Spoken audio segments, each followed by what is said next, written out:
When meeting someone superior, isn't it normal to bring a small gift, like sweets? Can't you even do that? You are undereducated, aren't you? No wonder the performance here can't compare to the headquarters. It's because the branch is full of high school grads, isn't it? The division head from the headquarters, whom we'll call Terry, bombarded me with sarcasm during his inspection at the branch. However, he still doesn't know what my true identity is. But then again, I also don't know his true identity. Please go to the wonderful pastry shop just 5 minutes from here. I'll wait for you to return. I said this simply because I was in a higher position. Yet, the words I spoke with the intention of retaliation ended up connecting people instead. My name is Mark Thompson. I'm nearly 30, single, and while I don't have a girlfriend, I'm not particularly worried about it. That's because, whether you call it a hobby or personal life, I'm quite fulfilled. I've always loved eating, especially sweets, particularly pastries. From strawberry sponge cakes to cream puffs, from chocolate gateau to tiramisu, cheesecakes, panna cotta, madeleines, scones. The list of cakes and baked goods I love is endless. But of course, eating them as much as I like every day would inevitably ruin my health. So, to prevent that, I make sure to exercise more than I eat. I go to the gym and do strength training at home just to eat sweets. Whether that's right or not, thanks to that effort, no matter how much I eat, I don't get fat. Instead, I just keep gaining muscle. And before I knew it, I was known as a muscular guy who loves sweets. There is my favorite patisserie I found recently. It's a little shop called Licht, run solely by a woman. It sells mainly German baked sweets which last long. The additive-free sweets made from local ingredients are so safe and delicious that they are even delivered as snacks to a nearby nursery. Biscuits, chiffon cakes, and other products with low oil and sugar content have a gentle sweetness and a nostalgic taste that I really enjoy. As I frequented the shop, I got to know Lucy, the owner, and as we became friends, she started teaching me about her products. I started to get all my gifts for business partners from Licht, and Lucy was very grateful for it. The company I work for is a major medical equipment manufacturer's branch, different from the headquarters in New York, located in a more rural area. But the air is fresh, and the tranquil townscapes mean a more relaxed atmosphere and flow of time than in New York, making it a popular place to work among the employees. We supply medical devices to hospitals all over America, and despite being in the countryside, there's plenty of work. Perhaps it's the countryside air, but even though the branch employees might seem a bit laid back at first glance, when it's time to get down to business, they're all capable, which is why I trust them completely. Then one day, as I arrived at work, the office was a bit noisy, and as I was wondering why, a colleague approached me. "Mark, have you heard?" "Heard what?" "About the new division head, Terry, from the headquarters." "Terry?" "Yes, apparently, someone new has been appointed, and it's all anyone talks about here right now. It seems to be about the headquarters." "Is he really such a big deal?" "That's the thing. He's been headhunted by President Thompson himself from another company." "Mr. Thompson did? Well, he must be really competent then." "Yes, it's amazing. Not just the new guy but also Mr. Thompson for managing to headhunt him. It appears Terry is quite the sharp individual. He was extremely competent in his previous job, and it's said that the atmosphere at the headquarters changed with his arrival. He's been reviewing all operations from the ground up, and there are rumors of upcoming staff restructurings. The branch has been abuzz with rumors about what kind of person Terry is, which is why it's been so noisy since the morning. Everyone gossips about him, but in their next breath, they express their reluctance to work with him, saying, "It's clear he's a capable person, but I wouldn't want to work with him. He seems scary." Well, it's understandable that the employees might feel uneasy about changes in the workflow and restructuring, even if such efficiency improvements are beneficial for the company. But despite my colleagues' hopes, one day we received an internal email announcing that Terry would be coming to inspect the branch. An inspection means someone will have to act as a guide, right? I really don't want to do it. He seems strict and likely to bombard us with questions. I'd rather not be the guide either. Same here, I'd prefer to avoid it if possible. When employees from the headquarters come for an inspection, there must always be someone assigned as a guide. However, after hearing the rumors, everyone was reluctant to guide Terry. I'll take on the role of the guide. Really, Mark, are you sure? Yes, someone has to do it anyway, and it seems like everyone else would rather not. But it's fine, it's just guiding. Everyone looked at me as if I was a savior, which made me smile a bit. To begin with, I should prepare some coffee and sweets for the day of the inspection. With that thought, I headed to Licht after work. Hello. Oh, welcome. As I entered the store, it seemed like Lucy was wearing a somewhat downcast expression. Despite usually having a bright and beautiful smile, today it seemed clouded.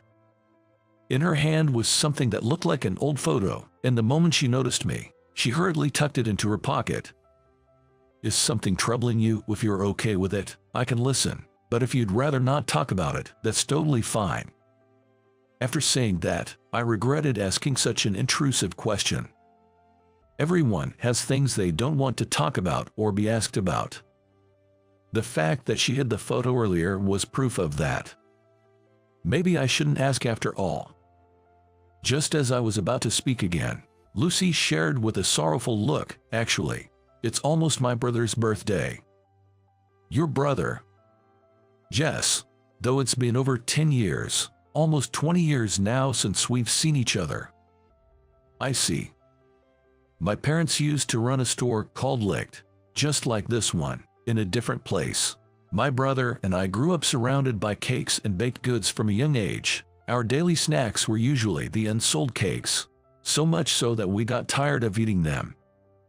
That's amazing. It's a dream environment for someone who loves sweets. You might not like me saying this, but I'm quite envious. To think that she could eat cake every day, even if they were unsold items, is unimaginable to me.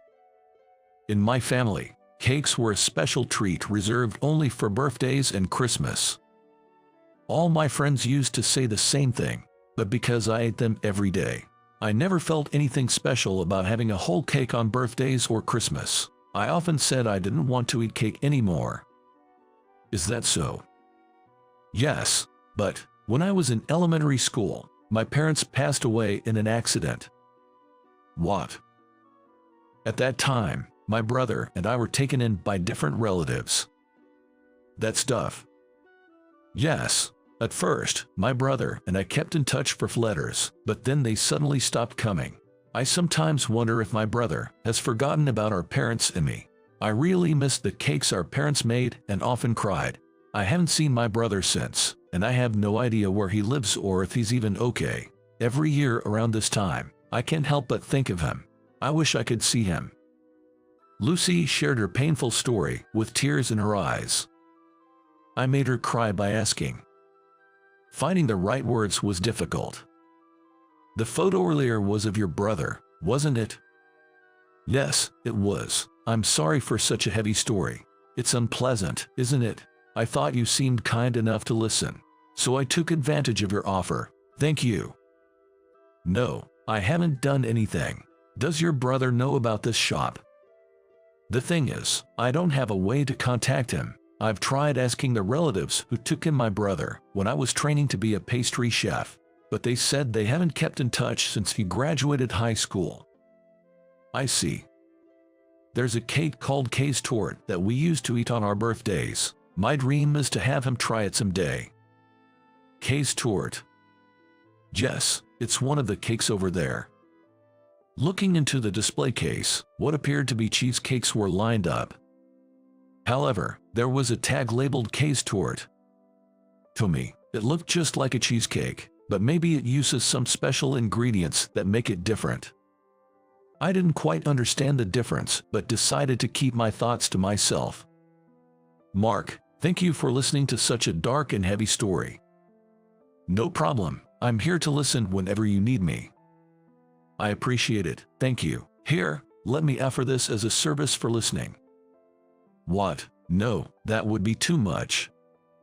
Please, consider it a thank you for listening to me. Saying that, Lucy wrapped up a case torte for me in addition to the cake I had ordered. When I got home, I tried it. The simple, unadorned cake was indeed similar to a cheesecake. I thought it was so well balanced with sweetness and acidity that I could eat it indefinitely. And 2 days later, today is the day Terry comes for the inspection. All the employees were lined up with tense faces to welcome Terry. Even when President Johnson visited, there was never this much tension among everyone.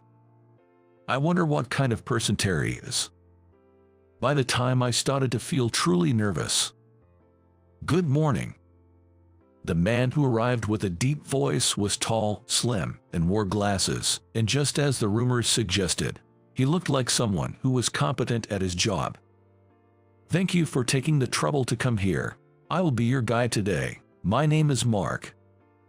Mark, nice to meet you. I'm Terry, the head of the department. Thank you for your time to guide me today. The pleasure is all mine. Amidst immense pressure, Terry's sharp eyes captured the entire branch and all the employees, tightening the atmosphere instantly. Perhaps because he seemed a bit nervous, it felt as if everyone suddenly stood up straighter. Before starting the tour, we exchanged business cards, and Terry seemed to snort at mine, as if amused. Anticipating this reaction, I didn't let it bother me and proceeded to show Terry around the office. This is the sales department. On the same floor, we also have the administrative and HR departments. It's basically the same setup as the headquarters. I see, it's a familiar sight. The difference from the headquarters is that we have a laboratory here, which is used for testing product strength and durability. May I see it? Of course, I'll show you around. As I was explaining the facilities and unique aspects of this location, Terry suddenly said, "By the way, isn't it normal to present a gift when meeting someone superior, like sweets or something?" Excuse me. I was waiting to see when they would appear, considering the tour was ongoing. I see. May I ask, if you don't mind, what is your highest educational attainment? I graduated from high school. After I answered as asked, Terry sneered condescendingly. I thought as much. That explains why the performance here isn't as good as the headquarters. It's because the staff here are undereducated. Terry laughed mockingly. I responded to Terry with a laugh, as if to return the favor. Maybe you're right, Terry. By the way, you mentioned presenting sweets to someone superior, right? There's a very good pastry shop 5 minutes from here. Please feel free to visit. I'll wait for you to return. I hope he'll forgive my tone getting a bit sharp. To say our performance is lacking because we're all high school graduates. That's harsh. What did you say? What are you talking about? As expected, Terry began to get angry, and I handed him another business card, different from the one I had given earlier. This is... Let me introduce myself again. I'm Mark, serving as the vice president of the company. I look forward to working with you. The business card I handed over had vice president following a company name. In fact, I am the son of President Johnson of this company and hold the title of vice president. However, since I am still in training, I wanted to work alongside the other regular employees when I am at the branch, so I identify myself as a regular employee. Only a few people in the headquarters know about me, and the colleagues I am working with now are unaware that I am the vice president. I only use this vice president business card when greeting executives or showing myself as the heir at external parties. Although I always carry it in my suit, I never thought I would use it in such a situation. The employees of this branch may indeed include many high school graduates, and it might seem laid back at first glance. I am well aware that our performance may seem inferior to the headquarters when looking solely at the numbers. However, I believe everyone here works very hard. They have a good work-life balance and are more earnest about their work than the employees at the headquarters. Education doesn't matter. After all, why do you need to compare the performance of this branch, located far away in the countryside, to the headquarters in New York? The population here is smaller, and the amount of work is on a different scale from New York. Yet, everyone here continues to strive daily to generate profits. It might be hard for you, who is new to this area, to understand, but we have our way of doing things here. Please don't underestimate us. Before I knew it, I had launched into an impassioned speech. It couldn't be helped. Terry in front of me was saying such terrible things. Indeed, this place is rural, and not many people are from national or well-known private universities. As Terry said, there are many who only graduated high school. But that doesn't mean they can't do their job, and I know very well that everyone is trying their hardest. When I glared at him fiercely, Terry seemed taken aback and flustered. Then, for some reason, he suddenly began to apologize deeply. "Mr. Johnson, I am terribly sorry for my earlier disrespectful remarks. Please forgive me." His apology was so swift that now it was my turn to be surprised and flustered. What? It must have been surprising to suddenly have such a rude guy come in. "What do you mean?" To his question, which was hard to answer with either yes or no, Terry smiled and said, "I understand it must be troubling for you to hear such things. Actually, President Johnson asked me to observe you." "What?" "I apologize for testing you and for my extremely rude remarks." "What in the world?" Confused and holding my head, Terry looked at me with an amused smile. This was different from the mocking, unpleasant smile from before. It was a genuinely amused smile. The Terry I had been dealing with until moments ago, and the Terry standing before me now seemed like two entirely different people, leaving me with nothing to do but blink in disbelief. "President Johnson mentioned that you are very dedicated to your work but might be too kind-hearted. So he wanted me to judge if you are suitable as the next president. That's why I came here." "I see, that makes sense, but was it necessary to act in such a manner?" "My apologies. That was also instructed by President Johnson. He wanted to see how well you understand your employees and whether you could protect them, regardless of whether it's the headquarters or the branch office. So he told me to play the role of the unpleasant guy to check." What on earth was my father thinking? "So you came all the way here just to put on such an act?" "Yes, there was indeed a plan for inspection. To that, President Johnson added the task of inspecting you. However, it was very clear how much you care for the employees of the branch. You understand and can protect them well. I'm convinced. I'm almost envious of the employees here. You truly were remarkable, and I plan to report this to President Johnson." Okay. It was truly wonderful. I was moved. To think I went on such a tirade, only to find out it was all a test. The embarrassment is beyond words. Feeling as if my face was about to burst into flames from embarrassment, I turned away from Terry, saying, "Please, give me a moment to gather my thoughts." Terry agreed with a laugh, saying, "Yes, of course," which only made my cheeks burn even more. Just then, my cell phone rang. I excused myself to check the screen, and seeing it was my father's name, I answered in a hurry. The prank was a huge success, he exclaimed with a loud laugh, leaving me speechless.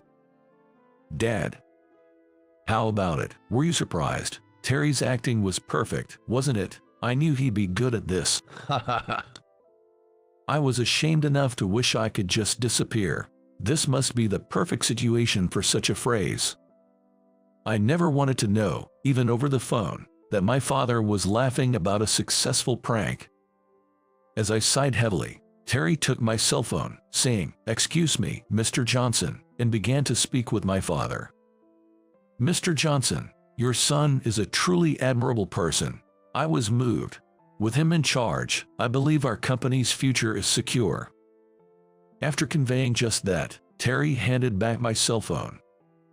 As I put it to my ear again, I heard my father laughing, saying, "It's good to hear that Terry approves of you." At that moment, all I could do was collapse to my knees. After hanging up with my father and regaining my composure, I realized I might have caused the most trouble for Terry and apologized, saying, "I'm sorry for my father's behavior." But Terry, with a smile, forgave me, saying, "No, I also enjoyed it." Regaining my spirits, we moved to the reception room, where I served the case tort I bought from Licht.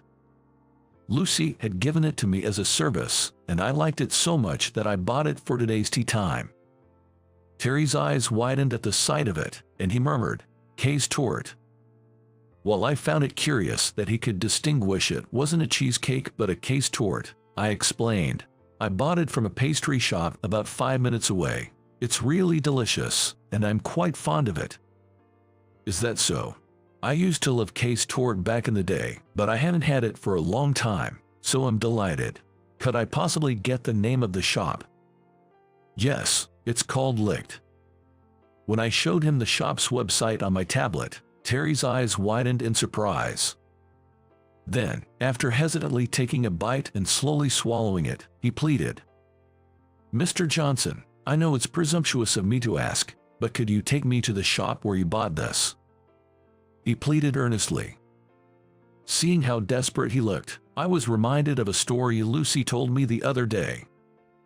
Could it be? With that faint hope, I nodded to Terry. We then left the reception room and headed towards Licht.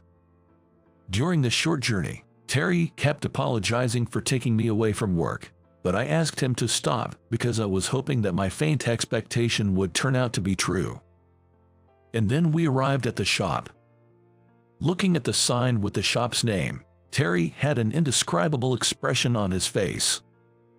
"Hello." "Oh, Mark, welcome. Are you first time here?" "Lucy, it's Lucy, isn't it?" "Terry."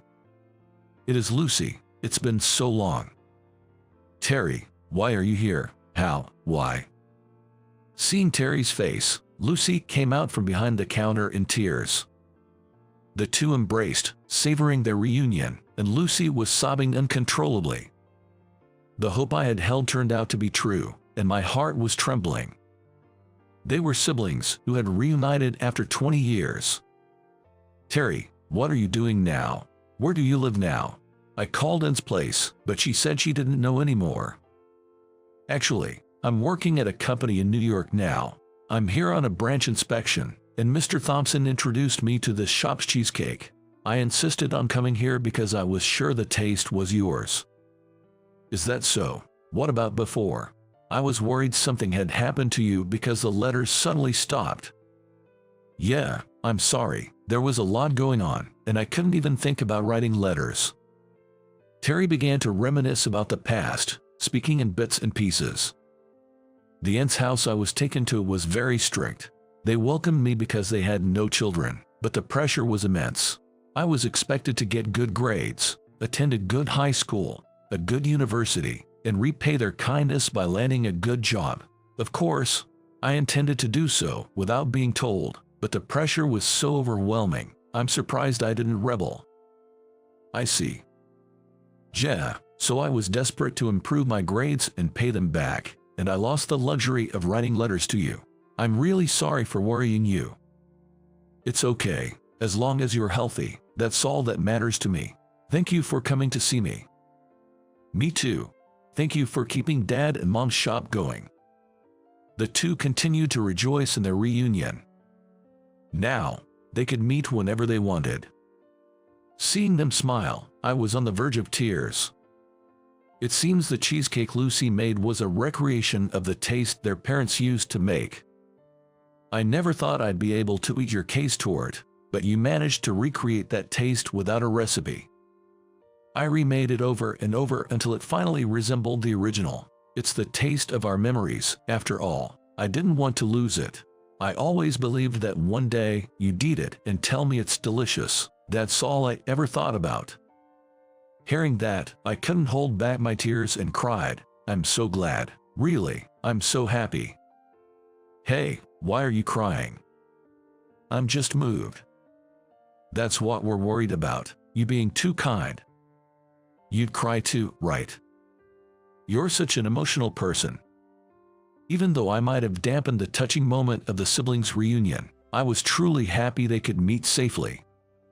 After a while. Hello. Mark, welcome, you're early today. Ever since Terry came, the efficiency of our work has improved, and I've been able to leave right on time. Even though he's been back at the headquarters for a while, he still keeps an eye on everything, and the employees don't have a moment to relax.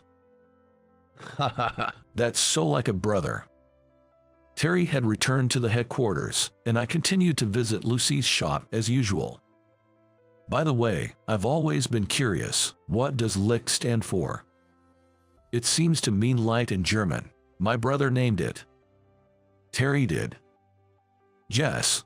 When our parents were thinking about what to name the shop, my brother suggested, let's name it something starting from L like Lucy. Is that so? Yes. He's been sweet on me since I was born. It's a bit embarrassing, but that hasn't changed. Not at all. It's good to have a close relationship with your siblings. That's wonderful. Thank you.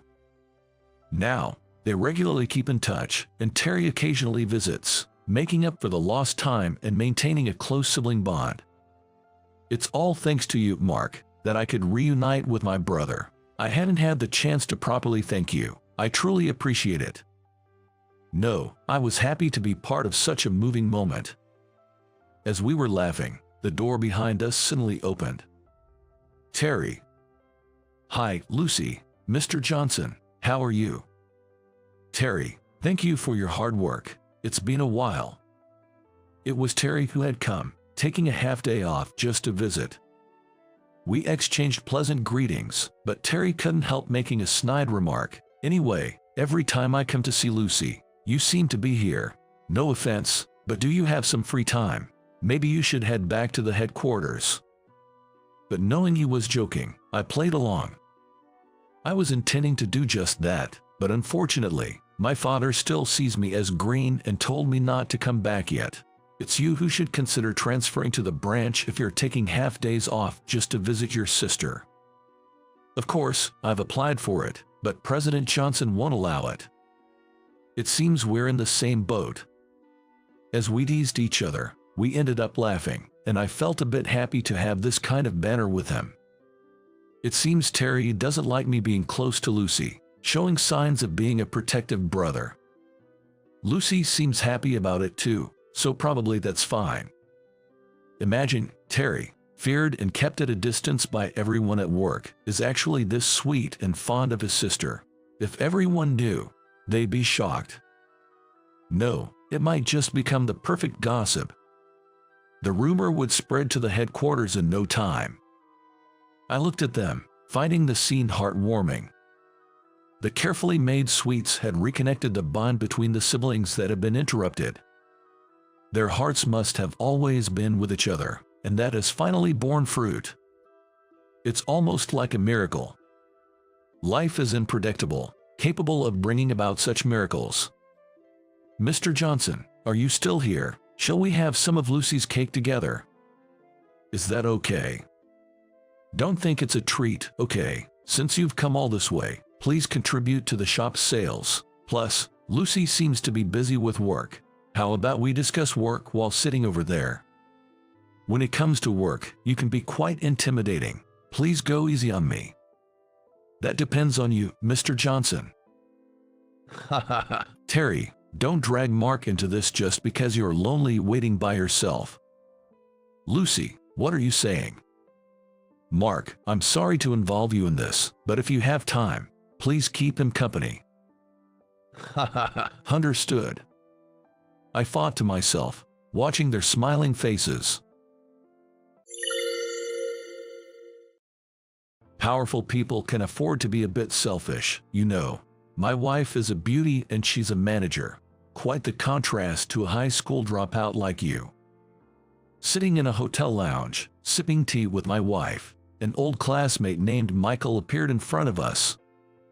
It seemed there was a networking event for his wife's company at the banquet hall, and he had invited us to join.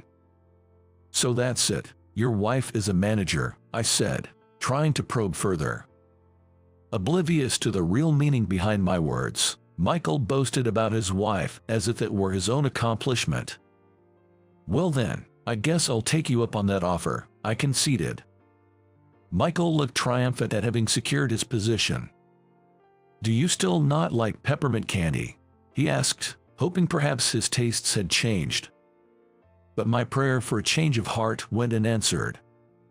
"I've always said so, haven't I? That's something for old folks to eat." "And your wife agrees?" I probed further. Michael hesitated but nodded in agreement. "Then consider your wife fired," I declared, unable to forgive his words. Not just for Michael's sake, but for his wife, Emily, as well. My name is Sean. The son of a French patisserie owner and its heir, I found myself working at a traditional American candy company at the age of 35. There was a reason for this distinct change in career.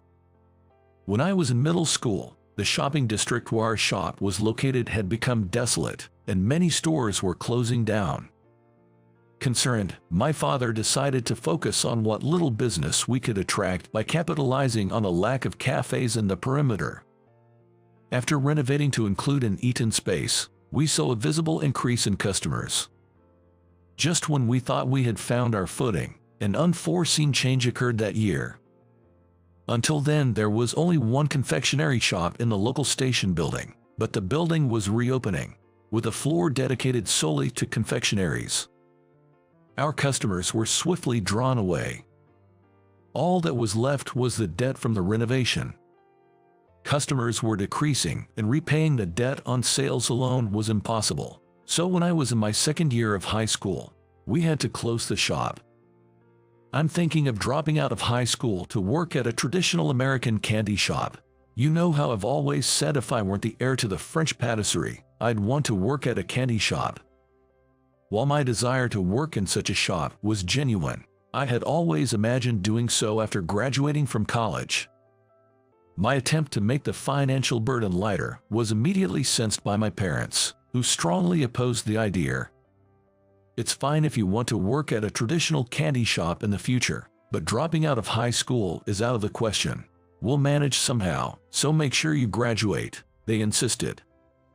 I've already decided to drop out.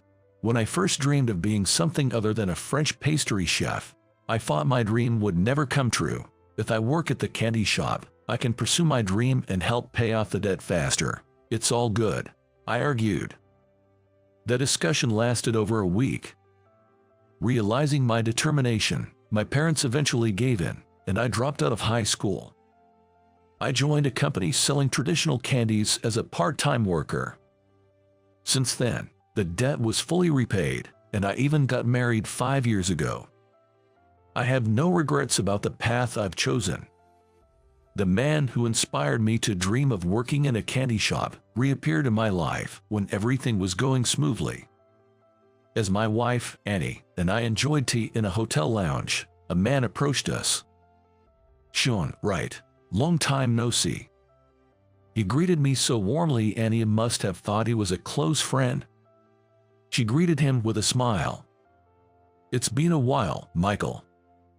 It must be almost 20 years since your shop went under. Are you sure a poor guy like you can afford tea in such a fancy hotel lounge? Did you check how much it costs per cup?" I had hoped he'd grown a bit as an adult, but it seemed his mentality hadn't changed since middle school. Just like I declared, I'm now living the dream as a full-time homemaker. I can afford to come to this lounge every week.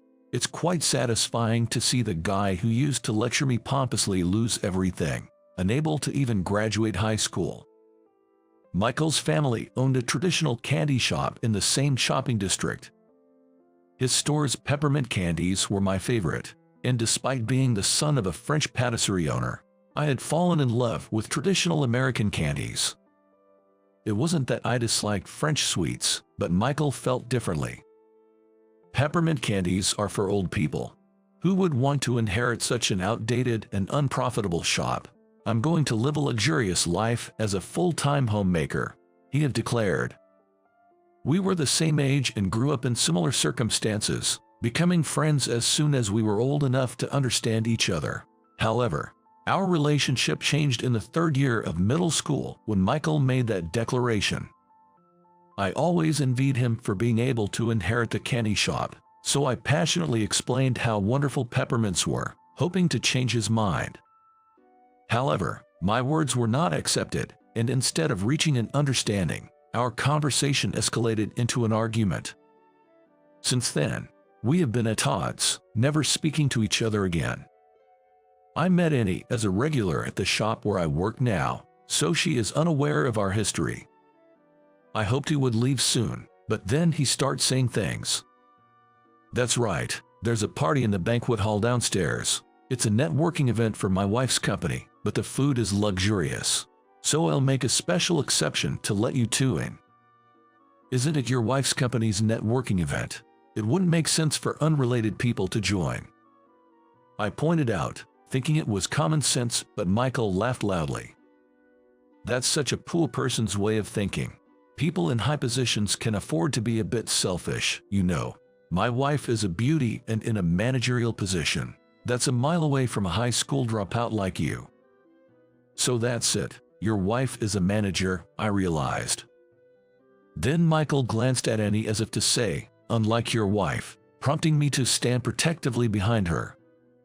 Annie works in a bookstore, a lover of books with a quiet personality. She's not good at handling harsh words. What's the matter? I haven't said anything about your wife yet. Anyway, my wife is an important person. Sneaking you two in is easy for me," he boasted. "Well then, I guess I'll take you up on that offer," I conceded. Michael looked triumphant at having secured his position.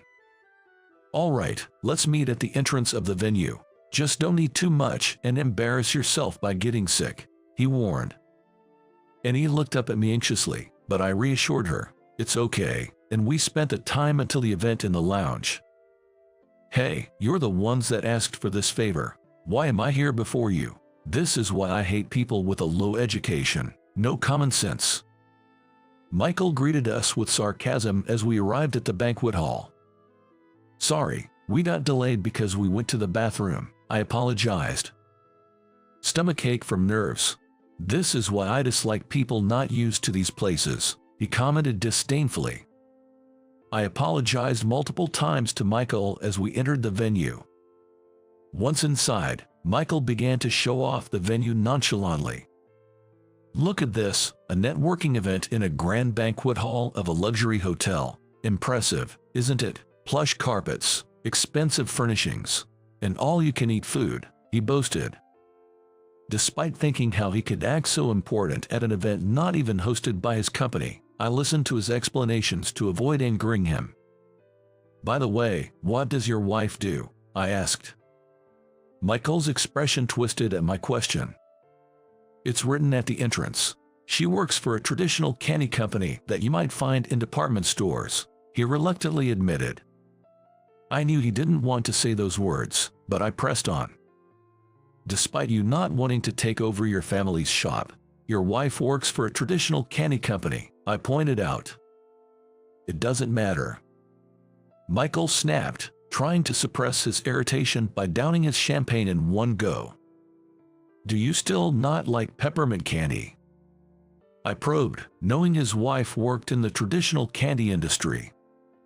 I hoped, even slightly, that his opinion had changed, but my prayers went unanswered.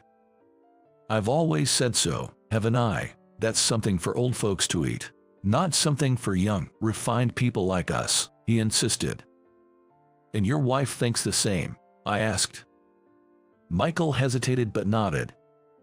"Of course," he asserted. "Then consider your wife fired," I declared. "What?" Michael was taken aback, then burst into laughter. "What authority do you think you have? Are you drunk just from the smell of alcohol?" he jeered. After laughing for a while, Michael seemed unsettled by my serious expression. "Hey, what's wrong? Is your stomach still upset?" he inquired. I couldn't forgive Michael's words, even for the sake of Michael's wife, Emily. What's all this noise about? Emily, look, this is my classmate. Attempting to ease the tension, Michael introduced his wife to us. Emily looked surprised to see us, which was understandable, since we all knew each other well. You were classmates with President Smith, she asked. President Smith, what kind of joke is that? Not fully grasping the situation, Michael was replaced by Emily in receiving an explanation of our history. It's been about 20 years since we last met. We just happened to meet in a lounge and were invited to join the networking event, I shared. So it was a surprise reunion, and you kept being a president a secret to surprise us. My husband always talks big when he gets carried away, but at heart, he's a coward, so please forgive him, Emily admitted. That side of Michael, I was all too familiar with. Smiling at Michael, who seemed fearful of being exposed in front of his wife, I reassured him.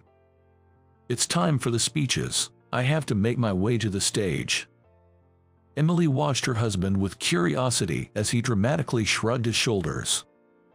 When it was time for the speech, I took the stage in the venue. Thank you all for gathering here today. Being able to host such a large networking event is only possible thanks to the hard work of all our employees. I began, acknowledging the many employees and Emily, Michael's wife. About 10 years ago, when Emily and I were in the product development department, the company was on the brink of failure. Reminiscent of the atmosphere surrounding my family's French patisserie. Emily, who loved candies and joined this company for that reason, felt the same way. If our company were to fail, traditional candies might disappear altogether. Let's create candies that can change the world. Emily's passionate words bewildered our colleagues, but I was the only one who agreed with her. I think so too. We must stand firm for the sake of the confectionery industry, I declared. We spent our days off visiting traditional candy shops, planning new products essential for the company's revival. After much trial and error, we developed a peppermint candy targeting younger consumers, making it visually appealing, offering a variety of colors, and enhancing online sales. As a result, the product became popular on social media, leading not just to a recovery in performance but also to recording the highest sales ever.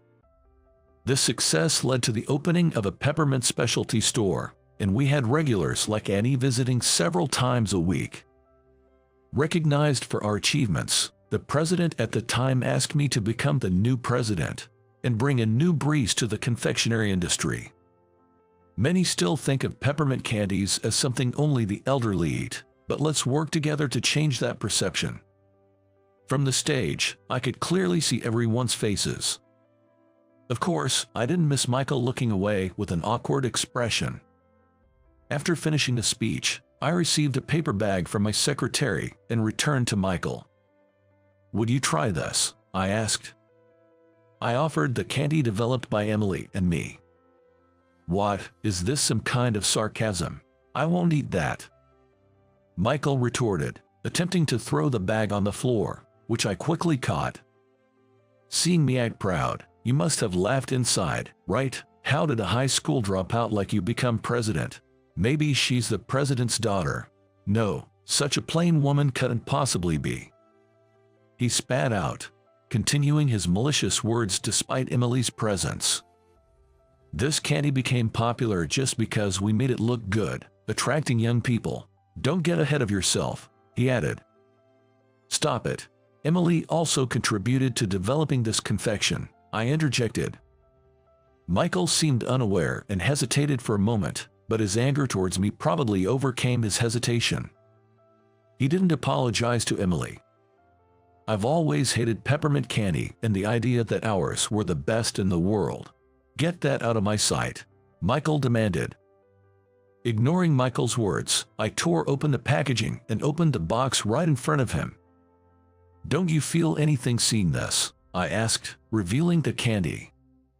Seeing the candy that came out of the package, Michael was dumbfounded. What is that? They're exactly the same, Michael said, surprised. The best-selling peppermint candy among our products is the green-colored one. It was the signature product of Michael's family shop. Did you become popular by copying someone else's product? I'll spread the truth on social media right away. This company is finished, he threatened. Everyone already knows, even if you don't spread it, while our other peppermints are our original creations. This green one is officially announced as a recreation of the signature product from a traditional candy shop that had closed down, I explained. It wasn't just my family's shop that had closed. Michael's family shop also faced difficulties and closed when we were just over 20 years old. When developing new products, I remembered those peppermints and wanted to bring them back so many people could enjoy them again. So, I got permission from Michael's parents and recreated it. The soothing yet mild taste, offering a gentle sweetness, became popular mainly among young women because it's so deliciously easy to eat. Just try one, I suggested. I brought the candy to his lips and Michael, albeit reluctantly, accepted it. He slowly put it in his mouth. The taste is exactly the same, he noted. I thought to myself, it's been about 15 years since the shop closed, yet he recognizes it as the exact same taste, but I didn't say it out loud. Of course, it should be. We worked really hard to replicate the exact flavor with machinery. It would be a problem if it wasn't the same, I said, emphasizing the effort put into recreating the taste. I deliberately asked Michael, who had become quiet. Weren't peppermints supposed to be something only old people eat? If so, isn't it strange that a peppermint, which has been around for decades, is most popular among young people? Just a coincidence, maybe, Michael retorted. Emily, remembering the words I had said during the speech, glared at Michael as if to say, "Were you the one who said that?" Emily is as proud of her work as I am. Witnessing his wife's anger, Michael said he had a stomach ache and needed to go home, then ran off. I apologize for my husband's rude behavior. We will have a thorough discussion at home, Emily said. Her commanding smile making it intimately grab the hem of my jacket. Is he going to be okay? Annie wondered.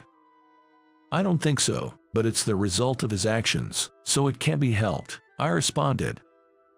I was truly grateful for my wife's gentle nature. After much deliberation, I called Emily to the president's office a few days later. Is this about the networking event? I was planning to apologize again, she began. It is about the event, but I was wondering how Michael is doing. Is he okay? I asked cautiously.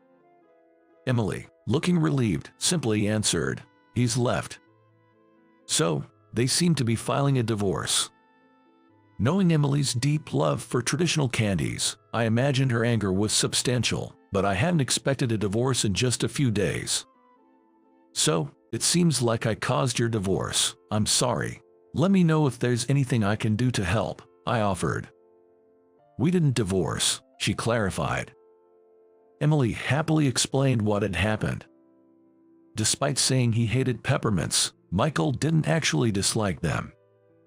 Once, feeling guilty about always asking him to take out the trash, Emily decided to do it herself and found an old candy box at the bottom of the trash bag. Since Michael was the one doing the housework, he thought he had hidden his secret well. He actually wanted to work with candies, but couldn't tell his parents due to his adolescence. In that time the shop closed and he had to give up on the path of a traditional candy maker, she revealed. After confirming his true desire to pursue a career in candy making, Emily persuaded an acquaintance to allow Michael to train with him. He said he would take care of him if he was serious about learning candy making as a live-in apprenticeship, she said, and Michael immediately became an apprentice. Now, he's being strictly trained by a craftsman with a strong work ethic from morning till night. Please visit if he ever opens his own shop. He says he wants to have one someday, she requested. It looks like we've got a formidable rival. We had to continue working hard without complacency. Leave it to me, I'll beat him thoroughly. Despite it being her own husband, our head of planning and development showed no mercy. Years after the networking event, Annie and I visited a certain shop for inspection. It was the shop Michael had opened after completing his apprenticeship. Annie, who usually doesn't talk much but goes on about candies non-stop, was excitedly peeking into the shop. She was originally a regular at our peppermint specialty shop, and we became close after I noticed her frequent visits and struck up a conversation, eventually leading to marriage. I nostalgically remembered how she looked back then. It's surprisingly traditional looking for a candy shop, isn't it? Annie commented, contrary to what I had expected from Michael, who I thought would opt for a modern, stylish design, but the shop had a quaint appearance. I wondered if mentioning it resembled his family's candy shop would upset him. We can go inside now. I noticed, as Michael's shop, specializing in peanut candies, was popular enough to have lines form before opening and sell out before closing, especially on weekends. Finally, it was our turn, and inside, over 20 types of peanut candies were displayed in the showcase. While many were designed with young consumers in mind, focusing on appearance, Michael's dedication was evident in the variety, including candies distinguished by the origin of the peanuts. As we deliberated over which to choose, Michael, who came to replenish the products, caught my eye. "Why are you here?" he asked. "I'm here for espionage, obviously. Be grateful I didn't bring Emily." I joked, as Emily had decided not to enter this shop, thinking her advice would be unwelcome. She had asked me to just buy some souvenirs today. Mentioning Emily's name seemed to prevent Michael from making any careless remarks, and he silently continued his work. "Which do you recommend?" I inquired. "All of them, every single one, so you'll realize you can't beat us." That is a comment that would surely delight his parents if they heard it. His words brought a smile to my face. Today, there's a reunion being held at a local high-end restaurant to celebrate the 60th birthdays of my classmates. I was having a great time catching up with friends I hadn't seen in a while. Then, one of the classmates, called Jack, raised his voice. "Those living off pensions and broke can just leave." Jack was glaring at me. The friends around us looked surprised, but I wasn't shocked at all. Jack has always been the type to act this way towards those he considers beneath him. At that moment, classmates who attended the reunion said to him, "Hey, how could you not know?" Jack then turned pale. "My name is Daniel, and I'm 61 years old. I live with my wife and our son, who has already become independent. Our son lives alone, so it's just my wife and me at home. I retired from my company at 60 and moved back to the countryside where I was born and raised. Despite my son's objections, saying the city is more convenient for old age, my wife and I moved into this house left by my parents. Having been raised in the countryside, city life never suited me. On sunny days, I till the land and grow crops. On rainy days, I read at home. Living this life has been my dream for many years." "That sounds like a nice lifestyle," my wife, Emily, said, following me here. "We had never farmed before, but the neighbors taught us how to do it kindly. Among them, our neighbor George was especially kind. George, too, lives with his wife and is one of those who moved to the countryside after turning 60. Tomatoes don't like too much water, so don't water them too much." "Is that so?" For us, who knew nothing, every day was a continuous learning process. Emily, who was raised in the city, thought it would be hard to live here, but she ended up liking this lifestyle too. One day, George took me and Emily to a place. It was the local community center of this countryside town. Being in the countryside, it's important to participate in the community to interact with the neighbors, George taught us. Having lived in the city for about 43 years since leaving this countryside at 18, my wife and I had a life unfamiliar with neighborhood interactions, so it was refreshing. When we arrived at the community center, George urged us to go inside. Inside, several community members were already seated. Everyone looked at us, the newcomers, all at once. Emily whispered, "Is it okay for us to enter? It's kind of nerve-wracking," and grabbed my arm. I reassured her, "It's fine. This is the countryside where I grew up," and we went in together. When Emily and I found a place to sit, an elderly man spoke to me. "Isn't that Daniel? You've come back here." The elderly man was Alex. He was the one who taught me karate when I was a child. I was filled with nostalgia. "Alex, it's been a long time." Emily also greeted him lightly. "You've grown up so much and even have a beautiful wife now. I'm relieved. Let's keep in touch from now on." Alex said this and shook my hand. Then, the door of the community center burst open. "I'm sorry for being late. I was caught up with work." It was Jack.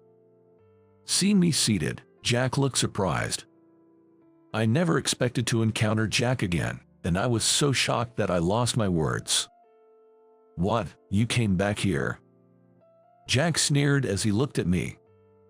Feeling unsure how to respond, I honestly said, "I've retired and moved back here to celebrate turning 60. Are you a local resident, Jack?" Jack snorted in disdain. "I'm still actively working and even serving as the leader of the community. Unlike you, I'm not useless." Jack made a condescending remark. "Jack is the leader of this community. No way." I couldn't believe Jack's words. And Jack's rude attitude didn't stop. "So, you're living off a pension? Hey, are you too poor to even pay the community fees?" Emily was taken aback by Jack's words, her eyes wide. The other residents seemed shocked as well. Jack has always been like this. His parents worked in the city, so compared to the rest of his classmates, he lived a more affluent life. As a result, the clothes he wore and the things he had were always new, drawing everyone's attention. Moreover, he always flaunted them, looking down on me who only wore hand-me-downs from my brother. "You're always wearing rag clothes. So lame. Don't you have anything better to wear, you poor thing? Stay away from me." Jack always called me poor and excluded me from the group. Each time, it hurt my heart. Wanting to avoid further hurt, I started avoiding Jack, but he kept picking on me. "Hey, don't ignore me. You've got some nerve to ignore me like this." Jack was extremely arrogant. Reaching my limit, I raised my voice at Jack during our middle school graduation. "Cut it out, will you? Why are you so mean to me?" Then, Jack laughed and said, "I just hate poor people." Hearing those words, I resolved never to involve myself with Jack again. Yet, to meet him here of all places, I must be really unlucky. I could only sigh. I have savings and a pension, so I can pay the community fees just fine. No need to worry," I said to Jack, trying to keep my irritation in check. However, Jack glared at me, saying, "I'm paying taxes with the money I've earned through hard work. Show some gratitude." The residents watching our exchange seemed taken aback. Then, Alex spoke up quietly. "Hey, Jack, you might be working now, but soon you'll be on a pension too, right? There's no need for such nastiness, is there?" Alex admonished Jack in a low voice. Jack seemed unconvinced but couldn't talk back to Alex, the elder, and just clicked his tongue. "Daniel, just don't cause any trouble for everyone in the community. You're just a high school graduate and incompetent." "There's no way I'd cause trouble. Even if I'm just a high school graduate, I'll do my part properly." I felt my body trembling with anger. Why has Jack always been so mean-spirited? Emily beside me was completely looking down. Ignoring my irritation, Jack stepped forward to speak. "Today, we need to decide who will be in charge of cleaning the park tomorrow." Jack made an unbelievable statement. Usually, we ask people to clean in turns, but this time, I thought we'd ask those who are free because they're living off pensions. The community center buzzed with whispers. In this rural town, many residents live on pensions. It was unbelievable that he would make such a statement. Moreover, just because someone is living off a pension doesn't mean they're idle. What on earth is this man talking about? Then, Alex raised his voice. Calling those living on pensions idle is too disrespectful. I'm on a pension too, but at my age, cleaning every day is hard. Jack just laughed. It's not about you, Alex. You're elderly, after all. I was thinking of asking the idle Daniel to take on the cleaning duty. Emily and I were in disbelief. We couldn't understand why we, who had just joined the community, had to be assigned cleaning duty. As I looked puzzled, Jack immediately glared at me. You're not working anyway, and you must be bored at home, right? Take this chance to clean up the town. I was too angry to speak and just nodded. Emily felt the same. After a while, when the community meeting ended, Emily and I wanted to leave the community center before Jack could say anything else, so we started to run. But Jack stood in our way as if to block our path. Also, create this document and insert it into the circular notice. Make sure it's done by tomorrow. I couldn't stay silent any longer at Jack's words. Isn't this a bit too forceful? Isn't creating the circular notice the leader's job? We have to do the cleaning as well. Then Jack glared at me again. What? Talking back to me? Do you think you're so important? Jack crossed his arms and raised his voice. I raised my voice too, not wanting to be outdone. Aren't we ex-classmates? There's no superior or inferior among us. What are you talking about? I graduated from a prestigious university and am now a manager at a major company. On the other hand, you're unemployed and living on a pension. There's a world of difference between you and me. Don't lump us together. Jack seemed determined to treat me as an unemployed pauper. My second life in the countryside, which I had looked forward to, was ruined because of Jack. Without saying anything, Emily took the circular notice documents and said, "Let's go home quickly." I ignored Jack and went home. Upon arriving home, Emily started to get angry. What is Jack so rude? Saying you're incompetent, living off a pension, and poor. How could he say such things? I was surprised. Emily is usually gentle and rarely gets angry. I'm sorry for making you feel uncomfortable. When I apologized, Emily shook her head. You didn't do anything wrong.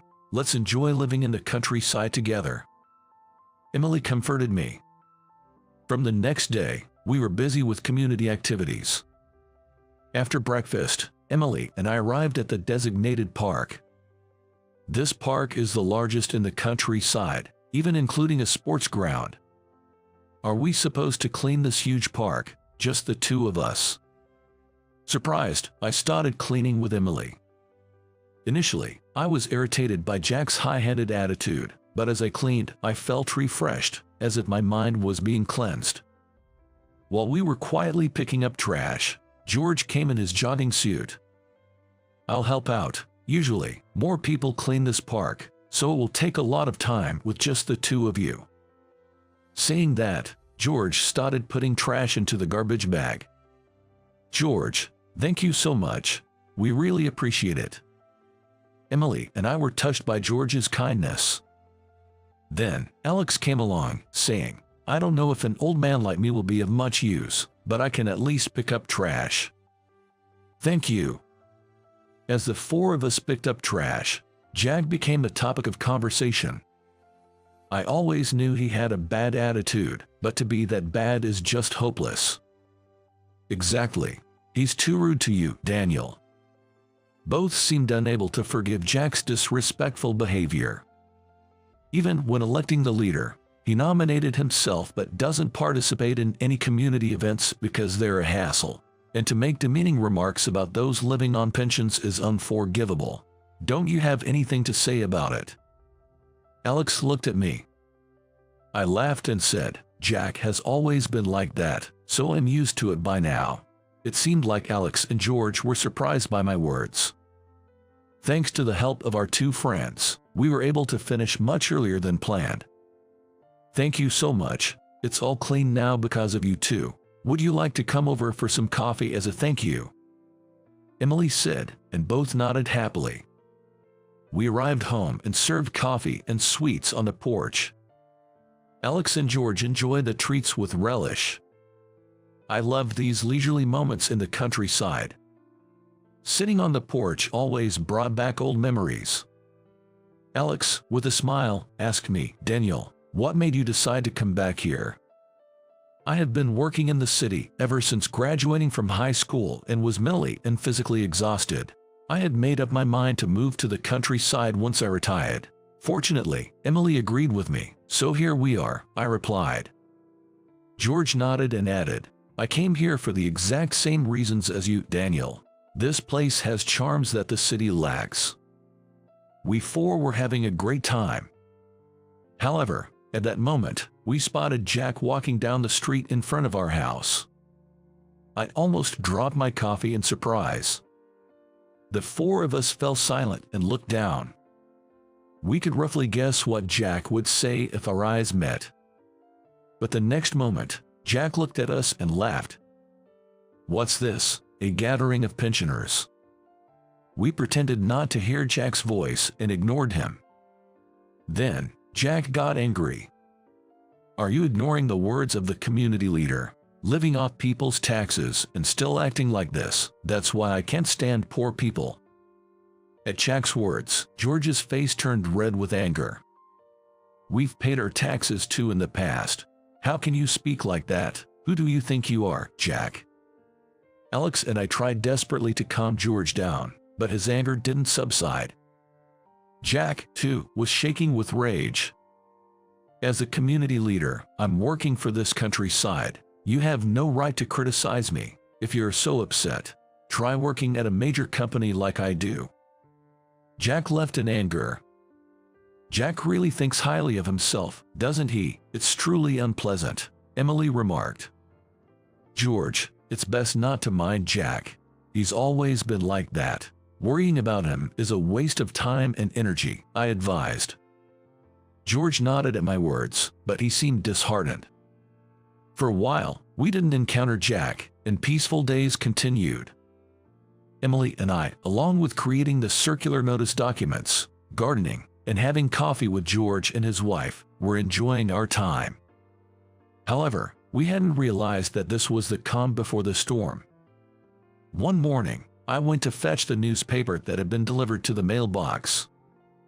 Just then, I saw George from the neighboring house coming out with a large cardboard box in his arms. Curious, I called out to him. George, is something wrong? Hearing my voice, George looked at me with a lack of energy. Actually, the landlord suddenly told us to leave. I was shocked to hear George's words. I immediately asked him why, and his answer shocked me even more. It seems Jack had something to do with persuading the landlord behind the scenes. I was at a loss for words. I knew Jack was bad, but I didn't realize he was this bad. That's unacceptable. I'll go talk to Jack about this. It's okay. I don't want to have anything to do with him anymore. George looked utterly exhausted. Do you have a place to move to yet? George quietly shook his head at my question. Because we were told to leave just 2 days ago. For now, we're thinking of going to my wife's parents' place, George said. I felt a deep disdain for Jack. Jack is not human. I was infuriated beyond words. After that, George and his wife drove away in a small truck. I stood there, rooted to the spot until the truck was out of sight. Worried that I hadn't returned after going out to get the newspaper, Emily came outside. When I told her about George, her eyes widened in shock. I can't believe it. Exactly. Emily and I lived with a sense of loneliness without George for a while. Then, Emily and I decided on something. We resolved to leave the community group. We knew well that leaving the community group in the countryside might lead to being looked at unfavorably, but we absolutely did not want to have anything more to do with Jack. When I told Jack about our decision to leave, he laughed loudly and said, "I guess the community fees were too much for you, huh?" But I no longer had the desire to talk to Jack and completely ignored him. He continued to grumble something in the background, but Emily and I walked away without paying any attention and went home. From that point on, our countryside life became even more enjoyable, because we no longer had to worry about Jack. Since we started our countryside life, our first autumn arrived. True to the phrase of fruitful autumn, our garden's chestnut tree began to bear many chestnuts. And then, I received a postcard. The postcard was inscribed with an announcement for a middle school reunion. Additionally, it mentioned a celebration of our 60th birthdays. Emily peered over and said, "The venue is a high-end restaurant. How lovely," but honestly, I wasn't keen on going, because I thought Jack would likely attend the reunion. However, Emily told me, "We don't know how many more chances we'll get to meet our classmates. Just ignore Jack and go." Considering we were all past our 60th birthdays, I thought Emily was right. I decided to attend. On the day of the reunion, I changed into the clothes Emily had prepared for me. Having Emily pick out my suits since my working days, this familiar scene made my heart flutter. Emily smiled at me and said, "I hope your reunion with your classmates will be a joyful time." I put on my shoes and left the house. I felt a bit awkward in my seldom-worn suit, but I was looking forward to meeting my classmates. I took the bus and got off near the high-end restaurant, then walked the rest of the way. The restaurant had an imposing gate, and I felt a bit nervous entering. I was led to a room at the back, where several classmates were already chatting. The table was set with a lavish course meal that all looked delicious. I looked around. Jack hadn't arrived yet. I hoped it would stay peaceful if Jack didn't show up. As I took my seat, my classmates started talking to me nostalgically. "It's been so long. You've completely turned into an old man." That's true for both of us, isn't it? We enjoyed light-hearted conversations, feeling as if we had returned to our middle school days. When I mentioned that I had retired, my classmates looked at me with envy. "Retired? Huh, I envy you. I'm planning to work until I'm 70. I've been working for 43 years, so I'm just tired now." "Daniel, you were always the hardest worker among us." While I was enjoying the conversation with my classmates, the room door swung open and Jack walked in. Jack was dressed in a fine suit. Seeing me seated, Jack clearly had a puzzled look on his face. Surprisingly, he chose to sit right across from me. "Who invited Daniel here? He's living off his pension and doesn't have money. The courses here are expensive." The classmates thought Jack was joking and laughed. However, I couldn't stand Jack belittling me at this joyous occasion. "Hey, Jack, it's a day of celebration, so let's not spoil the mood with such comments, all right?" Hearing my words, Jack burst out laughing. "What are you talking about? Your mere presence here is ruining the atmosphere." The classmates suddenly fell silent. They must have realized Jack wasn't joking. One classmate, unable to watch anymore, told Jack, "What are you saying, Jack? Let's just have a good time." But Jack seemed displeased with my earlier comment and kept making snide remarks towards me. "You know the saying, no rest for the poor. There are companies that would hire you even after 60, so go work." Every time Jack made a snide remark, the room fell silent, and an uneasy atmosphere prevailed. I had reached my limit. Enough. Today is supposed to be a joyous occasion where we classmates reunite. If all you can do is judge me, then leave. Jack's face turned red with anger upon hearing my words. The one who should leave is not me but you. Pensioners and poor folks should just leave. Jack, Daniel is not poor. The classmates looked pale. Then, it happened. Excuse me. The restaurant's owner, Charles, entered the room with a lavish dish. Puzzled, one classmate said to Charles, "We didn't order this." Charles, looking at me, said, "Daniel has been a great help to us, so this is just a small token of our appreciation." Seeing Charles's face, I said, "Charles, you've already thanked me more than enough, and you don't have to worry about it anymore." But Charles shook his head. "That's not passable. Thanks to you, we've been able to keep this restaurant running." Thanks to Daniel." Jack looked confused. Charles, with a puzzled look, said, "You're being rude. If it weren't for Daniel, this restaurant wouldn't exist." Then, disbelievingly, Jack retorted, "You're thanked even for something. It might rain tomorrow." The classmates laughed. "So, it's going to rain every day then?" I can't believe such a poor person would be thanked. I understand if someone working in a big company like me is thanked, but him." Interrupting Jack, a classmate said, "Hey, how do you not know?" "About what?" "Daniel isn't poor. He's wealthier than any of us." "Huh?" Jack looked at me incredulously. Charles spoke up. "Daniel used to be the president of Bank A."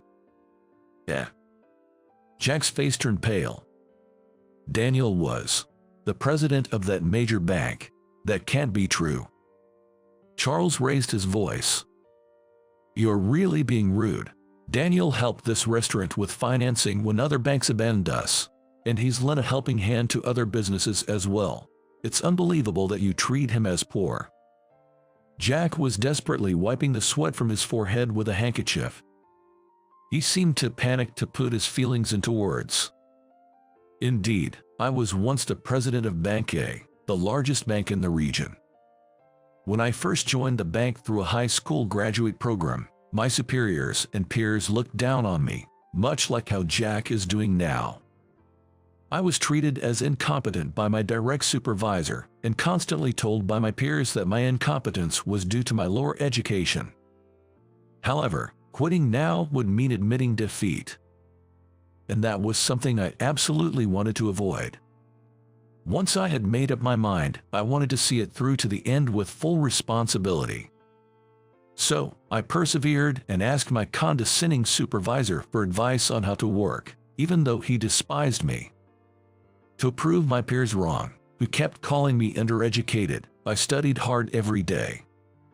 I arrived at the office earlier than anyone else and did everything I could, including cleaning and odd jobs.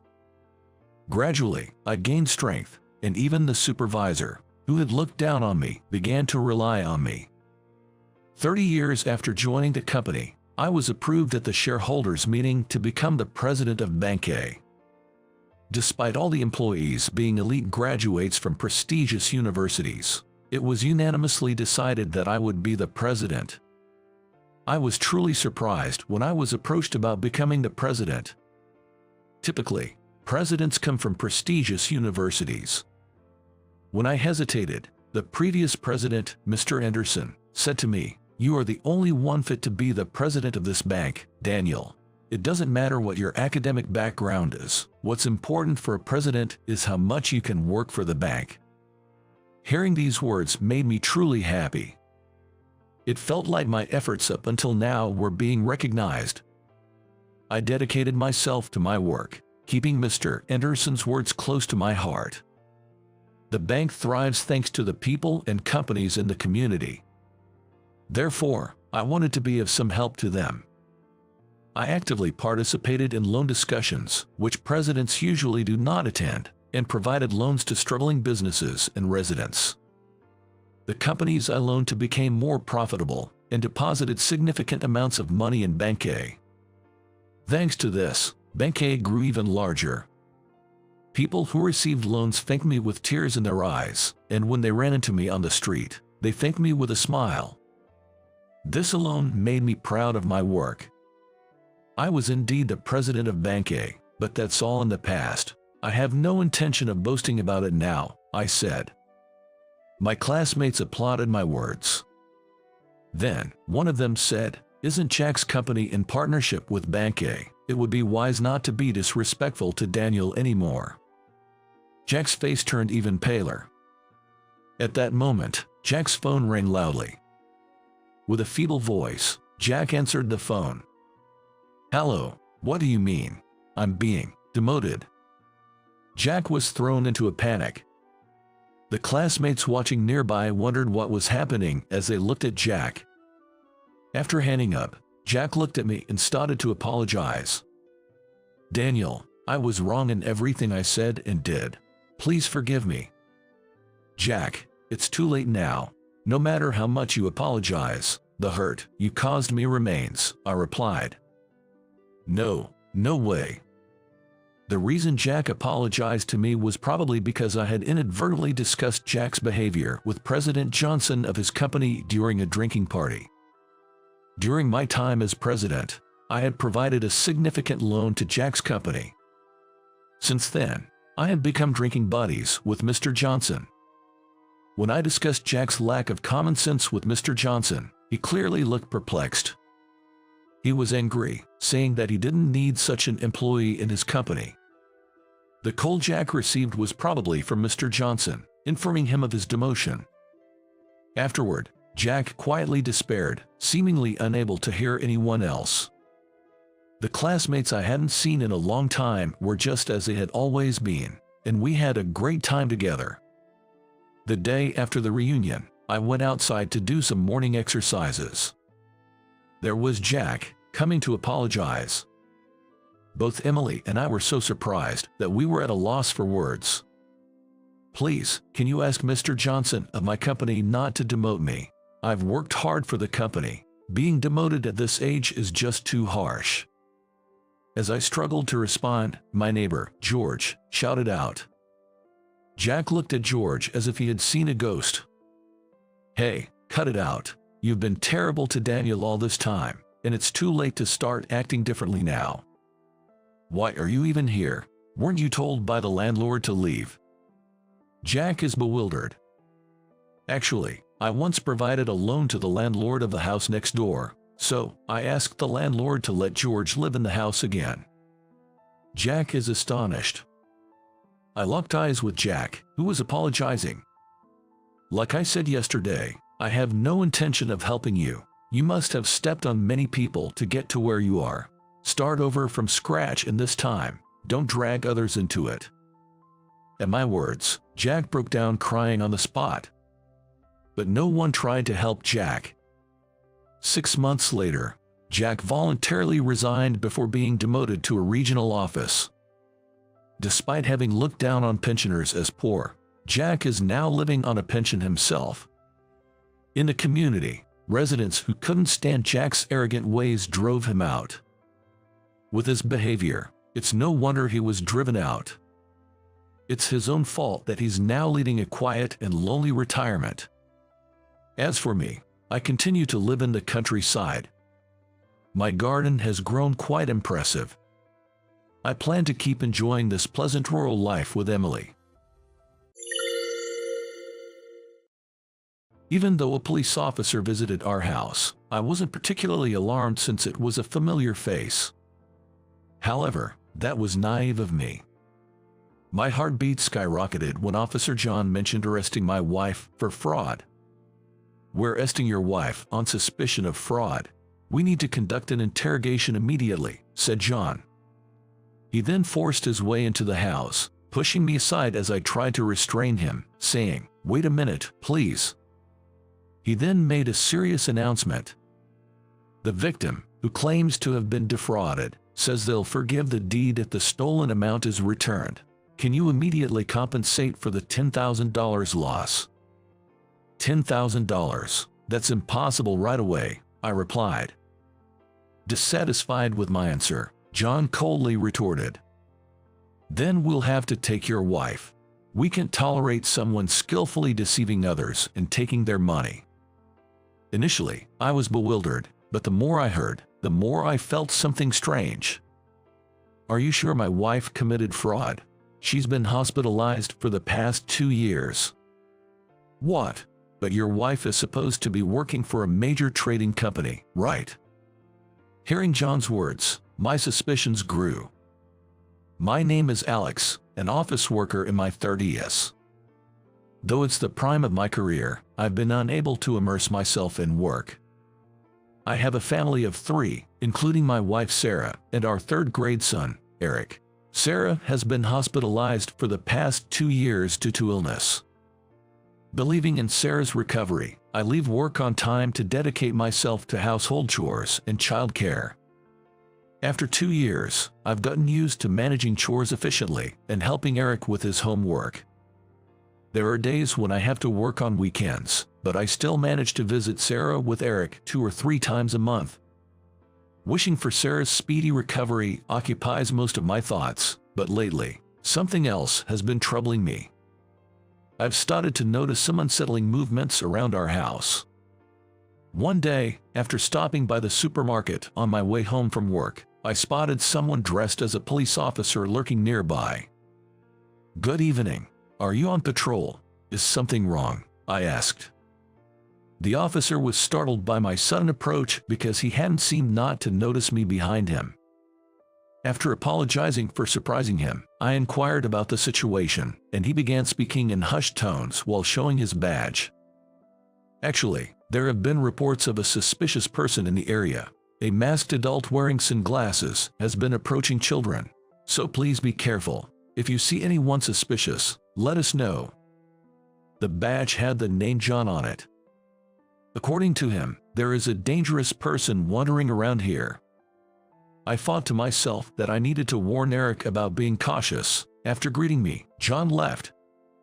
"Eric, I just met a police officer. A police officer said there's been a suspicious person around, so be careful, okay?" I cautioned Eric while unpacking groceries. He was busy with his homework, so he gave a distracted response. He has been manly more and more, but I was worried he wasn't paying attention. "Are you listening?" I asked, somewhat exasperated, but then I was suddenly preoccupied with another matter.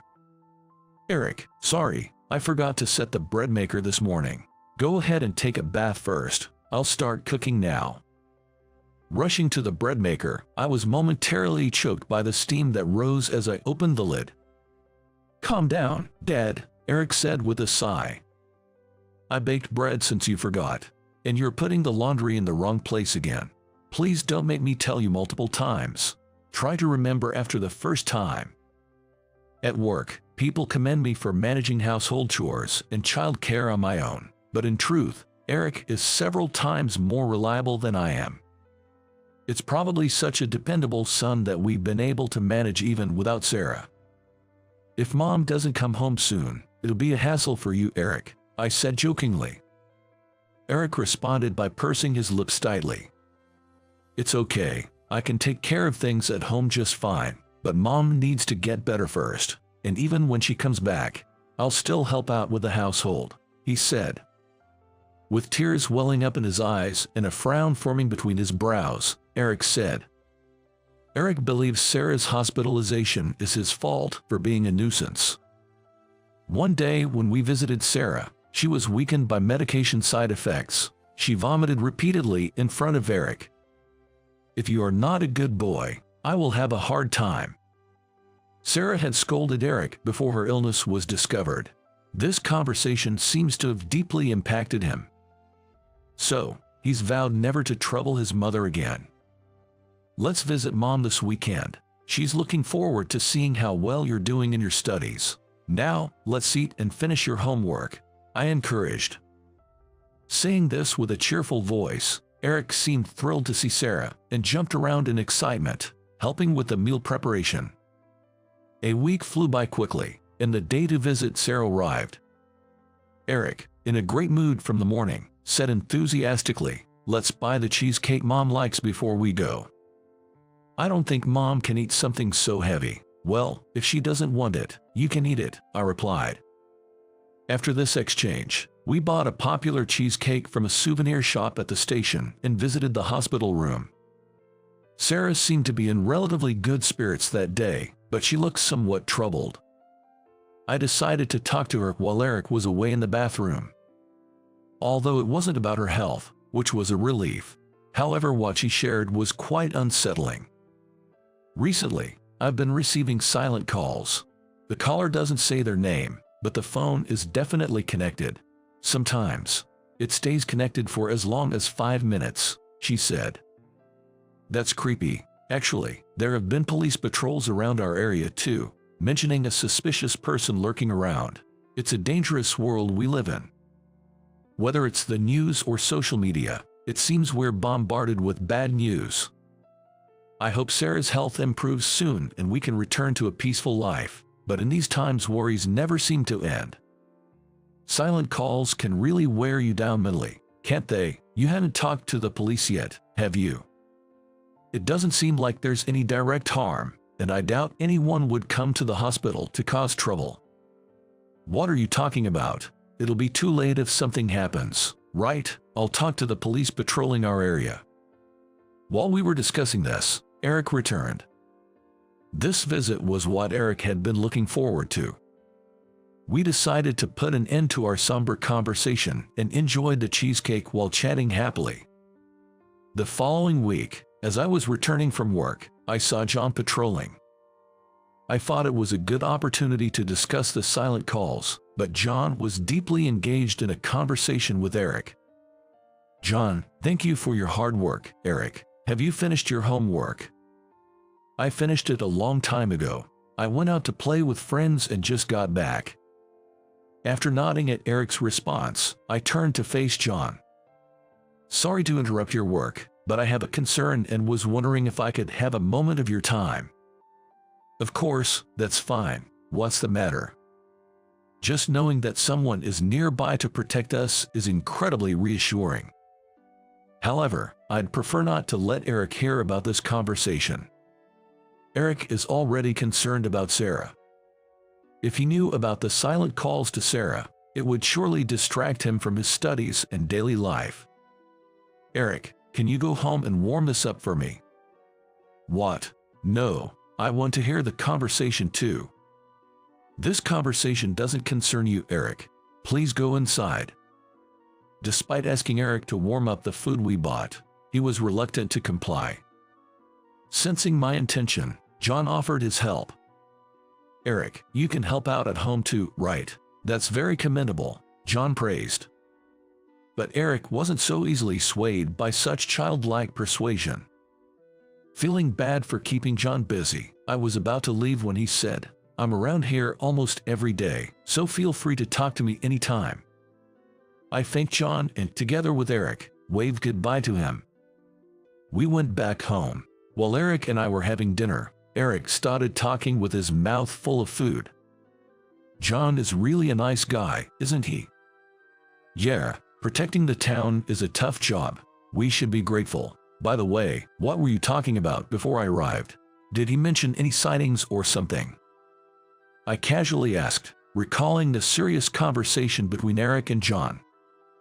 But Eric's reply cast a shadow over my heart. He was asking about what time Dad usually comes home, when Mom will be back, and if there's anyone else living with us. He mentioned there have been burglaries around here, Eric said. I haven't heard of any burglary incidents in our neighborhood. Since Eric is still young, he might be concerned about whether Eric is living alone or if there's someone to take care of him. However, it felt intrusive, like someone was prying into our lives, which didn't sit well with me. It would be great if we could live without any incidents. Also, Eric, be careful not to share too much information about our home with others, I advised. Although Eric didn't seem entirely convinced, he replied, okay, and I decided not to press the issue further. About a month had passed since then. As I was preparing to visit Sarah with Eric, the doorbell rang. Since visitors were rare, I assumed it might be a salesperson and checked the monitor. I found only to see John there. Good morning. Is there something wrong? I greeted John as I opened the door. Seeing a familiar face in the form of a police officer didn't particularly alarm me. However, that was naive of me. John's words made my heart rate spike. Your wife is under arrest for suspicion of fraud. We need to conduct an immediate investigation." John said this and ignored my words. "Please wait." He forcibly entered the house. "Can we talk about this? There is a child here, so please, let's stay at the entrance." I tried to keep my voice low not to disturb Eric, who was getting ready inside, but John disregarded that and barged into the living room. Then he made a grave announcement. There are accusations of a crime against her.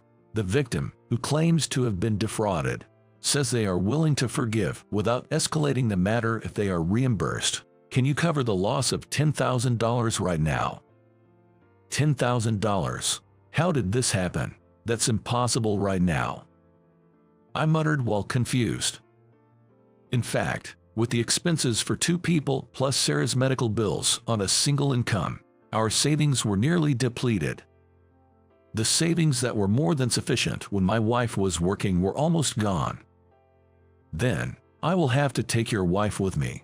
We cannot tolerate anyone exploiting vulnerable individuals and aggressively defrauding them of money. Hearing John's words, I felt a disconnect with my image of Sarah. Are you sure it was my wife who committed fraud? She has been hospitalized for the past 2 years. Isn't your wife supposed to be working for a major trading company? Hearing John's words, my suspicions grew. How did John know about Sarah's previous employer? It's possible Eric might have mentioned it, but he wouldn't know what a trading company entails. And Sarah's workplace had even become a joke since he couldn't answer it precisely. It's hard to believe the police would know every local resident's occupation, and even if they looked it up, they should have quickly found out about her resignation. John, could I see your police badge again, please? At my request, he visibly showed signs of disturbance. At this point, I was certain he wasn't a police officer, but I was worried about pressing the issue too much in case it led to a complaint. After all, Eric was inside the house as well. I didn't want to put my child in any danger. John quickly regained his composure and, with feigned authority, raised his voice. Well, if your wife isn't here, I have no choice but to take you instead. What will you do? Will you come to the station with me? Or will you settle this with money? Of course, I'll have to handcuff you if we go to the police station. Looking outside from the entrance, there was no police car in sight. He had handcuffs, but they lacked a sense of authenticity. It looked somewhat flimsy. They seemed like something you might buy at a store, resembling a toy. Paying was not an option. But if I were taken away, who knows what might happen? I grabbed my cell phone, pretending to be scared, and pleaded with John. I have a family member who might be able to lend us some money. Can I check with them to see if they can transfer the funds? That way, both Eric and I won't have to leave here, right? After a moment's thought, John nodded, all right. But you'll make the call here. I can't let you use it as a means to escape. I'd have to call for backup otherwise. Thank you, I said, opening the Contacts app. I wanted to contact the police, but John was closely watching my actions, and he would hear the conversation. So, I decided to call a sharp-witted friend who was a lawyer. We kept in touch regularly, and he was aware of Sarah's illness and often visited to offer support. Please answer the phone. My plea was answered as the call was picked up after a few rings. Sorry to bother you so suddenly, but could you lend me about $10,000? I'll make sure to pay you back. What's going on? He asked, sounding concerned. Sarah has apparently committed fraud, going to the homes of the elderly and swindling them out of their money. If we pay $10,000 now, it seems we can settle this. Please help. Hey, but as for Sarah, please, right now the police are inside the house, and they're suggesting that it would be better to settle this matter through a settlement if possible. It might seem strange, but that's okay.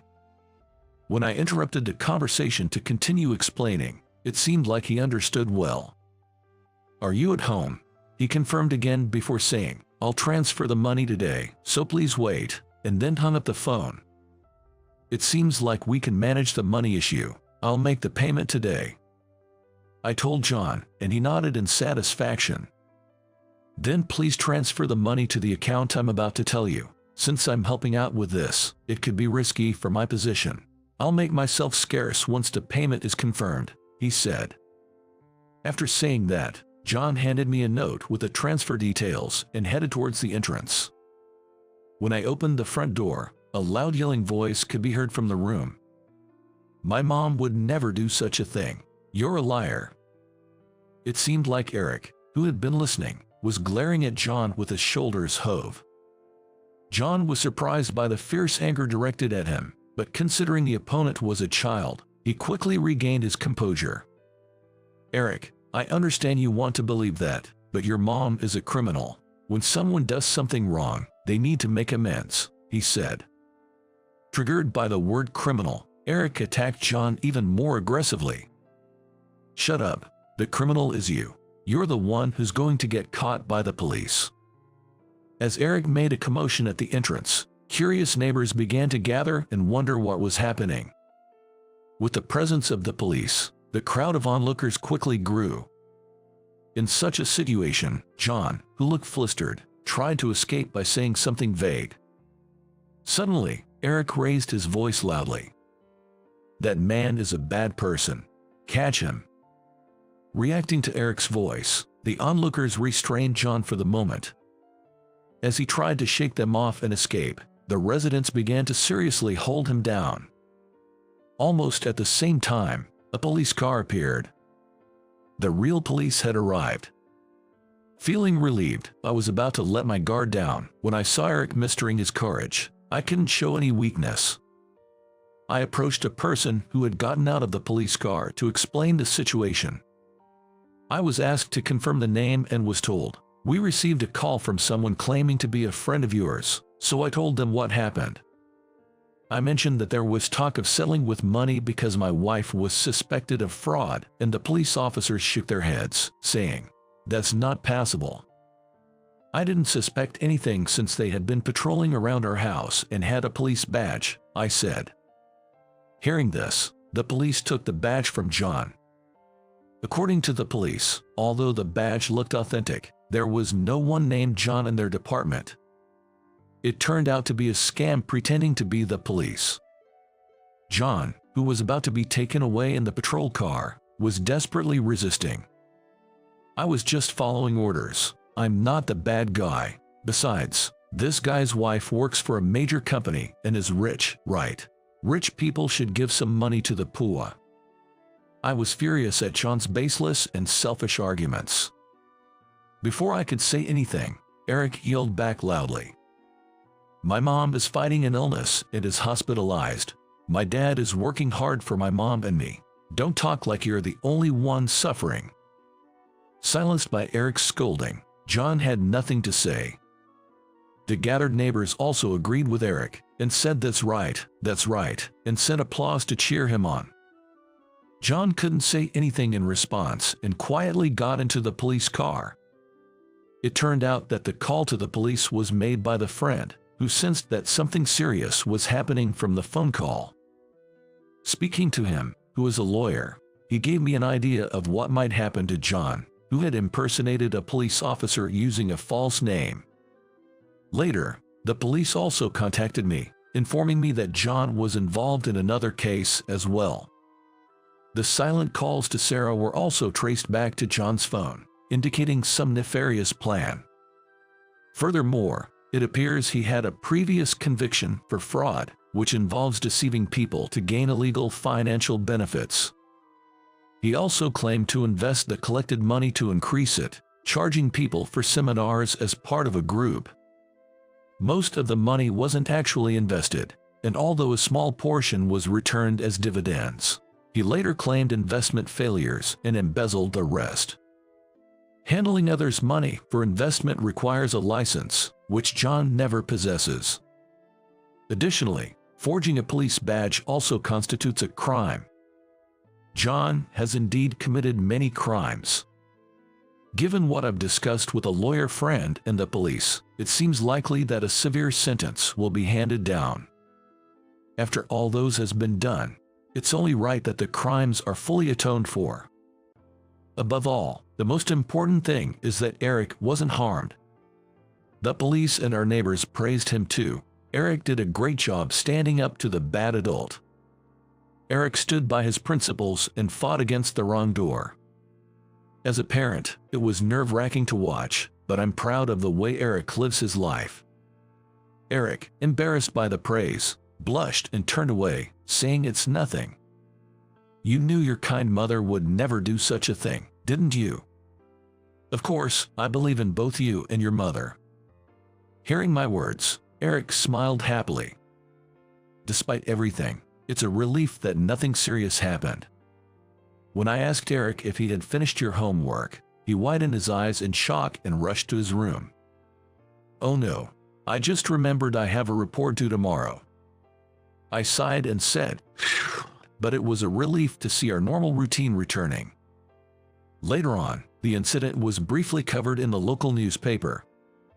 The headline reads, "Elementary school student's courage leads to arrest of criminal." Mom, this is about me. Eric insisted on bringing the newspaper to show to Sarah, clearly eager for her to see the article. Of course, Sarah was already informed, and the hospital had various newspapers, including local ones, so she might have seen it. However, Sarah reacted as if it was her first time seeing it, indulging Eric. Wow, is that really about Eric? I can't believe it. Really, look, it even says Eric. Listening to Eric's earnest explanation while pointing at the paper, Sarah also showed great surprise. Watching the two of them, I shared with Sarah what happened at the time. Eric was really cool. He yelled, "My mom would never do such a thing," and even the criminal got scared. Eric, did you really say that for me? You've grown impressive. Thank you. As Sarah praised him and stroked his head, Eric's eyes welled up with tears for some reason. Sarah asked with concern, "What's wrong?" to which Eric replied in a soft voice, "I'll be good and do my best. I won't cause you any trouble, Mom. Please get better soon. I feel like it's my fault you got sick."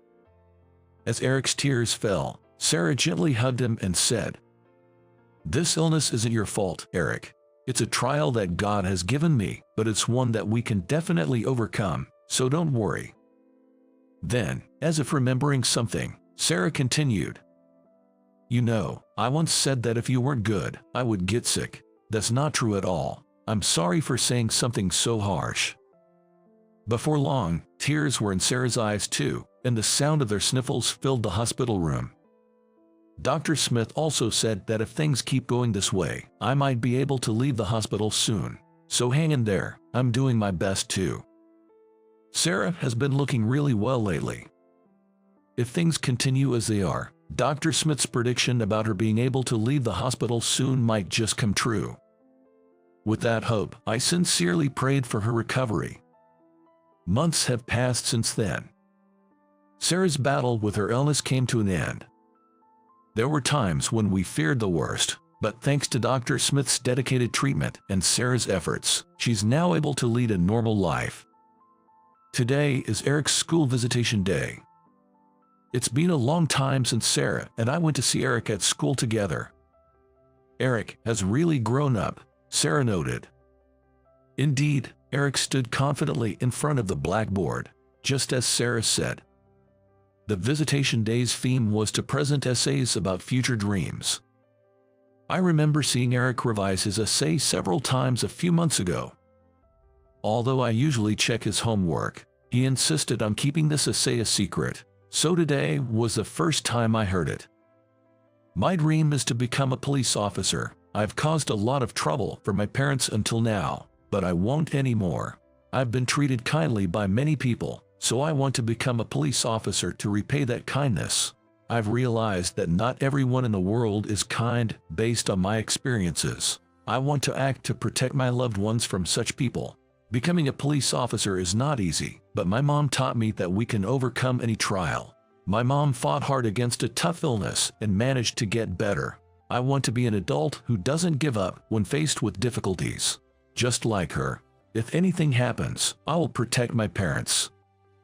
Both Sarah and I couldn't help but shed tears as Eric passionately expressed his thoughts in a loud voice. I also made a firm vow to become a commendable father who can protect my family.